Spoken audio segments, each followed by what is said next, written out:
राम और परशुराम दोनों ही भगवान नारायण के अवतार थे।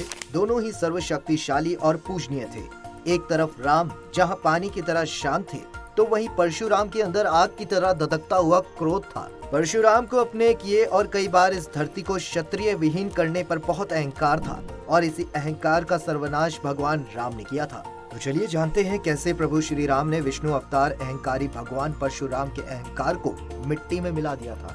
इस कथा की शुरुआत होती है राजा दशरथ की पुत्री सीता के स्वयंवर से। सीता बालपन से ही कई काम ऐसे किया करती थी जिन्हें देखकर जनक हैरान रह जाते थे। सीता उस शिव धनुष से बचपन से ही खेला करती थी जिसे बड़े से बड़े महारथी भी नहीं उठा पाते थे। ये सब देख राजा जनक समझ चुके थे कि सीता कोई साधारण स्त्री तो नहीं है। तभी उन्होंने तय कर लिया था कि सीता का विवाह उसी से होगा जो उस शिव धनुष पर प्रत्यंचा चढ़ाएगा। सीता जब बड़ी हुई, राजा जनक ने अपनी पुत्री के विवाह के लिए स्वयंवर का आयोजन कर दिया। इस स्वयंवर में दूर दूर से सभी राजा महाराजा एकत्र हुए थे।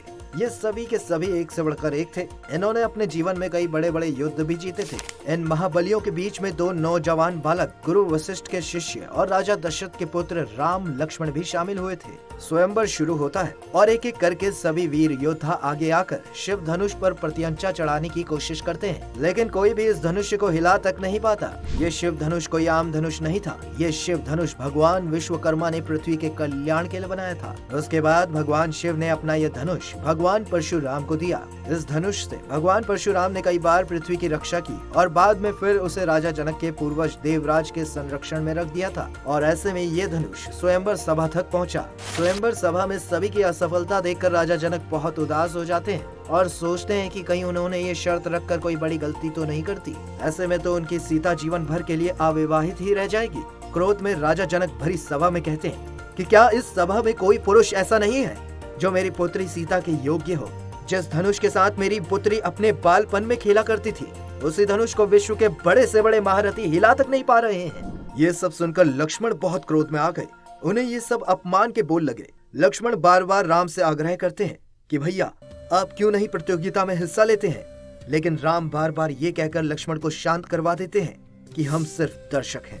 राजा जनक के ऐसे कड़वे वचन सुनकर गुरु वशिष्ठ राम को स्वयंवर में हिस्सा लेने का आदेश देते हैं। गुरु की आज्ञा पाकर श्री राम धनुष की तरफ आगे बढ़ते हैं। सभी की निगाहें राम पर टिकी थी कि जब हम कुछ नहीं कर पाए तो ये बालक क्या ही कर लेगा। लेकिन जैसे ही राम धनुष की ओर आए, उन्होंने सबसे पहले धनुष को प्रणाम किया और फिर धनुष को उठाया। जैसे ही राम धनुष पर प्रत्यंचा चढ़ाने की कोशिश करते हैं, वैसे ही धनुष के दो टुकड़े हो जाते हैं। ये सब देख सभा में बैठे सभी लोगों की आंखें चौंधिया जाती है कि अचानक ये क्या हो गया। उसके बाद चारों तरफ हर्ष और उल्लास का माहौल होता है। राम और सीता की जयमाला होती है, लेकिन एक तरफ जहां लोग खुशियां मना रहे थे, वहीं दूसरी तरफ शिव धनुष के टूटने की वजह से शिव के सबसे बड़े भक्त परशुराम के क्रोध की कोई सीमा नहीं थी। वो महेंद्र पर्वत पर अपनी साधना में लगे होते हैं, लेकिन शिव धनुष के टूटने की ध्वनि उनके तपस्या को भंग कर देती है। परशुराम क्रोध में राजा जनक के दरबार में पहुंचते हैं। सभी भगवान परशुराम को देखकर कांपने लग जाते हैं। एक एक करके सब उन्हें प्रणाम करने आते हैं, लेकिन भगवान परशुराम अपने क्रोध के आगे किसी की नहीं सुनते। भगवान परशुराम सभी से सिर्फ एक ही सवाल करते हैं, किसने मेरे आराध्य देव शिव के इस धनुष को तोड़ने का साहस किया। भगवान परशुराम के क्रोध को देख लक्ष्मण कहते हैं, एक धनुष टूटने पर इतना विलाप कौन करता है। महर्षि ऐसे धनुष तो ना जाने बचपन में हमने कितने तोड़े होंगे। लक्ष्मण की ये बात सुनकर परशुराम का क्रोध और ज्यादा बढ़ गया। उन्होंने कहा, तुम इस शिव धनुष की तुलना अपने बचपन के धनुष से कर रहे हो। इसके बाद भगवान परशुराम बार बार लक्ष्मण को शांत होने की सलाह दे रहे थे। ये बालक मेरे हाथों से खुद का वध चाहता है, जो अपने बालपन में कुछ भी बोला जा रहा है। भगवान परशुराम का बढ़ता क्रोध देख राम लक्ष्मण को शांत करवा देते हैं और खुद भगवान परशुराम के सामने आ जाते हैं। राम ने कहा, भगवान ये धनुष मुझसे टूटा है, मैं ही आपका अपराधी हूँ। आप मुझे जो भी दंड देना चाहते हैं दे सकते हैं। जिस तरह से भी आपका क्रोध शांत हो, आप मुझे वो दंड दे दीजिए। एक छोटे बालक को इतनी बड़ी बड़ी बातें कहता सुन भगवान परशुराम का क्रोध और भी ज्यादा बढ़ जाता है। राम की बातें सुनकर परशुराम ने कहा, राम नाम होने भर से तुम खुद को परशुराम के बराबर समझ रहे हो। तुम्हें ये लगता है कि तुम मुझसे बराबरी कर लोगे? अगर ऐसा है तो आओ और युद्ध करो मुझसे। मैं तुम्हें वीरों की भांति मृत्यु प्राप्त करने का अवसर दूंगा। इस बात पर राम शांत होकर भगवान परशुराम के सवालों का जवाब देते हुए कहते हैं, मैं तो एक क्षत्रिय हूँ। अगर आप मुझे युद्ध भूमि में ललकारेंगे तो मैं उसके लिए मना नहीं कर सकता हूँ, लेकिन रघुवंशी कभी भी गाय, ब्राह्मण और स्त्री पर शस्त्र नहीं उठाते हैं, क्योंकि ब्राह्मण तो पूजनीय होते हैं। ऐसे में आप पर शस्त्र कैसे उठा सकता हूँ प्रभु?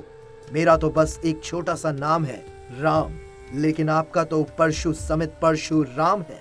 अगर मैं युद्ध में आपसे हार भी गया तो मेरी जीत होगी प्रभु। राम की बातें सुनकर भगवान परशुराम का क्रोध शांत हो गया। उन्होंने अपनी दिव्य शक्तियों से राम को पहचान लिया। इसके बाद परशुराम ने अपना धनुष राम को थमाया और कहा कि इस विष्णु धनुष के धनुष पर तुम अगर बाण का संहार कर सकोगे तो मेरा संदेह मिट जाएगा। राम ने भगवान परशुराम के कहे अनुसार धनुष लिया और बाण चढ़ा दिया।